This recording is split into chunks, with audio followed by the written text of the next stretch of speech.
साथियों, ये शक्ल आपको कहीं ना कहीं तो जरूर दिखी होगी, चाहे अपने इंस्टाग्राम पेज पे या आप न्यूज देख रहे होंगे तो होंगे। और उस समय चर्चा का विषय यही था कि भारत की इस नर्स को मिलने वाली थी यमन के अंदर फांसी, ठीक है, और वो भी कब? कल 16 जुलाई को। तो मैंने वीडियो बनाने का सोचा, फिर ऐसा इंपॉर्टेंट पॉइंट नहीं लगा तो मैंने कहा कोई बात नहीं, नहीं बनाते। लेकिन अब इसके अंदर ऐसा टर्न आया है कि वीडियो बना के बताना जरूरी है कि एक्चुअली में केस क्या था। साथियों, यमन के अंदर जो ये केस चल रहा था इनको फांसी देने का, इनकी ये मौत की सजा जो है वो टाल दी गई है, जो कि कल दैट इज 16 जुलाई को होने वाली थी। तो मैडम आखिरकार ऐसा क्या हो गया जो इनको यमन के अंदर मौत की सजा दी जा रही है? लेकिन पूरा शुरू से शुरू समझाऊंगी, बट बेसिक समझ लीजिए सबसे पहले, तो वो जरूरी है। तो आप देखिए क्या न्यूज है कि निमिषा प्रिया एग्जीक्यूशन पोस्टपोन हो गया है। ग्रैंड मुफ्ती ऑफ इंडिया ने इंटरवेन किया है ताकि इनका एग्जीक्यूशन इंडियन नर्स का वहां यमन के अंदर रोका जा सके। फिर देखिए केरला की नर्स निमिषा प्रिया का एग्जीक्यूशन जो कल के लिए था वो पोस्टपोन हो गया है। आप देख सकते हैं हर तरफ खबर हो गई ना। अब देखिए मामला क्या है। तो भाई ये निमिषा प्रिया की कहानी, जो कि एक भारत की नर्स है, वो यमन के अंदर काफी एक हाई प्रोफाइल, एक ट्रैजिक केस है जिसके अंदर क्राइम भी है, इनजस्टिस भी है, और इनकी जिंदगी को बचाने के लिए प्रयत्न किया जा रहा है। तो एक यमन के अंदर भाई साहब इन पे जो डेथ पेनाल्टी लगी उसको लेके। तो बेसिक से शुरू करते हैं कि ये निमिषा प्रिया है कौन। साथियों, ये एक इंडियन नर्स है जो कि केरला से बिलोंग करती है, पलक्कड़ रीजन से। यमन कब पहुंच गई? ये पहुंच गई सन 2008 में। क्या करने गई थी यमन? भैया वही बात, नौकरी की तलाश में, बढ़िया जॉब अपॉर्चुनिटी के लिए ये यमन पहुंच गई। क्या काम करती थी वहां? नर्स के तौर पे काम किया इन्होंने प्राइवेट क्लिनिक के अंदर यमन में। ठीक, समझ गए। अब क्या हुआ, क्राइम क्या है, क्यों इनको सजा मिल रही है, उसको समझिए। तो कहानी है आज से 7 साल 8 साल पहले की, दैट इज 2017 की कहानी है। क्या हुआ कि निमिषा प्रिया को अरेस्ट कर लिया गया था और बाद में इनको यहाँ पे फांसी की सजा दे दी गई यमन के अंदर। किस लिए? क्योंकि इनके ऊपर मर्डर के आरोप लगे थे एक यमनी नेशनल के जिसका नाम था खलफ अल आजी। ठीक है, खलफ अल आजी। तो कहानी क्या है, काहे मार दिया जाके वहां 10 साल 8-9 साल बाद किसी यमन के आदमी को? देखो कहानी में निमिषा प्रिया बताती हैं कि जो खलफ था यह आदमी, वो उसका फॉर्मर मतलब पुराना एम्प्लॉयर था और बिजनेस पार्टनर भी था। ठीक है, नौकरी करने गई थी, बाद में अपना जो भी रहा हो, इनका एम्प्लॉयर भी था और इनका बिजनेस पार्टनर भी था। अब एलिजिटली ये इल्जाम लगाया जाता है कि इसने गलत तरीके से डॉक्यूमेंट्स बनाए, फोर्ज करा, यानी निमिषा प्रिया का नाम यूज करा और इसलिए किया ताकि इसका भी हिस्से का जो बिजनेस है वो हड़प सके, वो अपना सके। ठीक है, तो अब वो तो मर गया। अब उसके बाद क्या हुआ कि मरा कैसे? इसके मरने के बाद निमिषा ने ये बात बताई कि देखो इसको ये मारता था, पीटता था, ठीक है, इसके साथ बुरा बर्ताव करता था और इसको रोक के रखे था कि तुम भारत वापस नहीं जा सकती हो। ठीक है, इतनी बात समझ में आई? तो अब क्या हुआ कि इसने ये कहा निमिषा ने कि मैं चाहती थी कि मैं इसको चुप्पे से बेहोश कर दूं, हल्का सा सुधिया दूं और उसके बाद अपना पासपोर्ट वगैरह इससे वापस ले लूं और यमन से भाग के वापस से भारत में कहीं पे भी चली जाऊं। ठीक है, तो आप कहेंगे यहां तक पिक्चर समझ में आ रही है, ये चाहती थी इसको बेहोश कर दे। ओके, मतलब बेहोश ही करते टाइम कुछ गड़बड़ हो गया। जी हाँ, जो अटेम्प्ट हुआ वो गलत हो गया। गलत क्या हुआ कि अब नर्स थी, समझ तो था ही था। इन्होंने क्या करा, निमिषा जी ने उस आदमी के अंदर जो इंजेक्ट किया वो सिडेटिव्स करे। सिडेटिव्स क्या होते हैं? जो हल्का हल्का खुमार ला के सुला दे। ठीक है, तो रिपोर्ट्स के हिसाब से ये इंजेक्ट तो किया, इसलिए ये थोड़ा बेहोश होगा या थोड़ी देर के लिए अनकॉन्शियस हो जाएगा, हम अपना सामान लेके यहाँ से भाग जाएंगे। बट क्या हुआ, इस इंजेक्शन को देने की वजह से इस व्यक्ति की मौत हो गई और उसके बाद इसने एलिजिटली क्या करा कि अब भैया मौत हो गई है तो क्या करेगा, हर आदमी ये जो करता है डर के मारे, उसने उसकी बॉडी को हाइड करा, किसकी? दूसरे आदमी की मदद से उसकी बॉडी को छुपाया। अब क्या हुआ कि 2017 में इसको अरेस्ट कर लिया गया था और यमन के ही जेल में इनको डाल दिया गया। अब क्या इल्जाम लगे इल्जाम लगे कि इनके ऊपर प्रीमीडिएटेड मर्डर है 2020 के अंदर ना, ये सारे के सारे इनको कन्विक्ट किया गया जो है 2020 में, ठीक है। अच्छा, अब इनको क्या हुआ, अब इसको जो है फायरिंग स्क्वाड के द्वारा इनको सजा दी गई, डेथ की, सेंटेंस टू डेथ इनको दे दिया गया। करंटली डेथ रो में चल रही यमन के अंदर।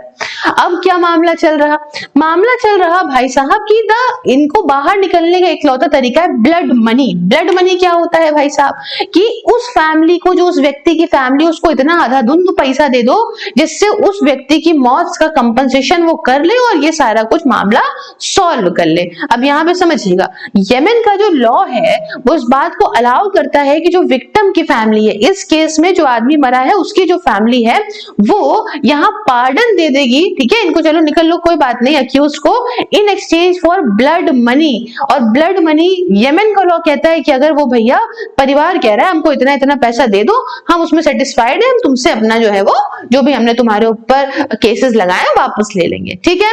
अब जो फैमिली निमिषा की है और इंडियन ऑर्गेनाइजेशन है वो कोशिश कर रहे हैं कि वो नेगोशिएट करें विक्टिम की फैमिली के साथ में, ताकि भैया पार्डन मिल जाए इस नर्स को, ठीक है। यमनी अथॉरिटीज ने भी अग्री करा है इन प्रिंसिपल की जो डेथ सेंटेंस है उसे खत्म किया जाएगा अगर सेटलमेंट हो जाता है तो, ठीक है। ये भी मैं कहानी आपको धीमे धीमे लेके चल रही हूँ, फिलहाल तो यहाँ तक आप बात समझिए। अब यहाँ पे आते हैं भारत की सरकार का रोल। भैया सरकार क्या करेगी, यहाँ का नागरिक है, वहां पे डेथ सेंटेंस पा रहा है, क्या मामला हो गया। तो देखो, इंडियन एम्बेसी जो जिबूटी के अंदर है और जो सरकार है भारत की, ये अवेयर है, जानते हैं पूरे केस को और सपोर्ट भी करते हैं डिप्लोमेटिक एफर्ट्स को। बट मामला क्या है कि यमन जो है इस समय आप जानते हो हाउथीज वगैरह ये वो, तो वो सिविल वॉर से जूझ रहा है और भारत की वहां पे कोई भी एम्बेसी ना होने के कारण दिक्कत पैदा हो रही है। इसी वजह से जो नेगोशिएशंस हैं यमन के साथ वो काफी मुश्किल हो रही हैं। समझ आई बात। अब पब्लिक और लीगल एफर्ट्स की अगर मैं बात करूं तो सेव निमिषा प्रिया इंटरनेशनल एक्शन काउंसिल ये फंड्स को इकट्ठा कर रहा है, अवेयरनेस को इकट्ठा कर रहा है, जागरूकता फैला रहा है। लीगल एक्सपर्ट्स हो गए, ह्यूमन राइट्स एक्टिविस्ट हो गए भारत के अंदर, ये अर्जेंट इंटरवेंशन की बात करते हैं और कहते हैं भैया इनको वापस यहाँ लाएं। अब जुलाई 2025 तक कोई फाइनल डिसीजन तो हुआ नहीं था, मैंने आपको बताया कि अब इनको फांसी की सजा हो रही थी कल, ठीक है।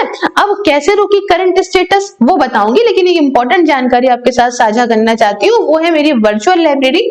अगर आप चाहते हैं 24 घंटे 7 दिन एक डिसिप्लिन एटमॉस्फेयर में घर बैठे पढ़ना, तो आप घर बैठे आराम से पढ़िए, मात्र 99 रुपए पर मंथ में। इसके लिए आप मुझसे बात करिए 9919785532 on WhatsApp and @sirfaya on Telegram पे, ठीक है। आइए आगे बढ़ते हैं। अभी करंट स्टेटस क्या है समझिए।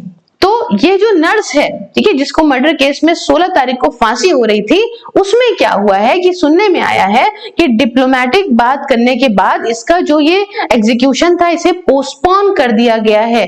लेकिन जो ये डिले है ये टेम्परेरी है और ये तब तक के लिए है जब तक के लिए प्रॉपर नेगोशिएशन विक्टिम की फैमिली के साथ नहीं हो जाती।